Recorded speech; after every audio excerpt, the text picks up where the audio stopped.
My mom would be at all my sporting events. Let's say I was playing football, okay? My mother would be on the sidelines, and if the play on the field started going one way, my mother would run along like, Mark, get him, get him. I'd be like, oh my gosh. I'd get in the huddle with the other guys. They go, Mark, is that your mother? I go, no, I never saw her before in my life. See, the greatest gift my mother ever gave me, she believed in me. I have overdosed on drugs on 3 occasions where I should have been dead. But I believe I was kept here for a reason. You show me your friends, I will show you your future. How do I know this? I hung out with losers, and I became the biggest loser of them all because I gave up everything I dreamt about as a little boy because of who I chose to surround myself with. My friends would drive me home at 2, 3, 4 in the morning. We'd be drunk and high, laughing in the car. We'd pull up in front of my house in New York. They go, Mark, the light's on. I go, oh man, my mother's up. See, my mom wouldn't go to bed until she knew her son was still alive. I'd walk in, she'd say, hi Mark, how was your night? I go, it was good, Mom, I'm just gonna go to bed. She goes, can I talk to you for a minute? I go, Mom, I'm tired, I'm just gonna go to bed. She goes, Mark, I haven't seen you all day and all night. Can I please talk to you? I said, man, just leave me alone. You bug me. I'd slam my bedroom door on the one person who believed in me. I was on a worldwide tour and we were wrestling overseas in Japan. After my wrestling match, I went upstairs in my hotel room and I fell asleep. There was a knock at my door at 3 o'clock in the morning.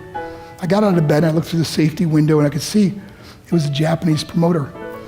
So I opened the door and he said, Mark, you need to call home. There's been an emergency. I went and got on the hotel room phone. I called back to the United States. I said, hey, what's going on? They said, Mark, I don't know how to tell you this.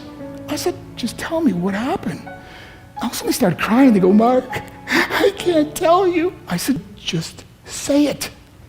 They said, Mark, your mother died. I just threw the phone down. I ran out of my hotel room. I took the elevator to the lobby, and when the doors opened up, I just ran out into the street. I mean, there was no cars, there was no people. It was 3 o'clock in the morning. And I walked down the middle of a street in Hiroshima, Japan, and I remember looking up and just saying, Mom, I am so sorry. I flew home for her funeral, and I was so nervous to walk up to her casket, so I just stood way in the back. And I kept looking from a distance. I kept thinking to myself, Mom, please wake up. Please get up. And then I finally got the nerve to walk up to her. And as I got closer, I could see my mom for the first time. I mean, she was so beautiful. She was dressed in white. I mean, she looked like an angel. And I just stood over and I said, Mom, you are my hero. Everything I am, everything I hope to be was because of you. You loved me so much. You gave me a life. You're the only one that ever believed in me. How did I repay her? By getting drunk, by getting high, by getting stupid, by hanging out with losers. For what? All she ever wanted to do was talk to me. I wish I could talk to you now, Mom. I wish you could see what I'm doing. Why couldn't I have been a better son? We are defined by our choices. But if you surround yourself with people involved in drugs and alcohol and pills, it's a dead end. I'm not here to preach to you. I'm here to tell you I lived that life. It leads to broken hearts, broken relationships, broken dreams, and death. For what? To get high? If you have a mother or a father, when you go home, tell them how much you love them.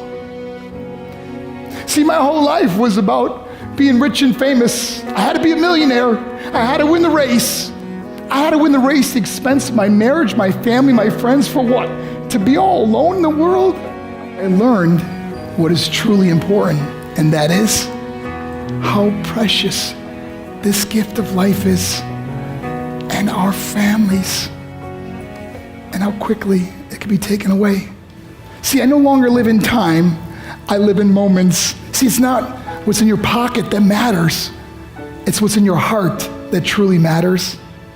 Love Love is just a word until somebody comes along and gives it meaning.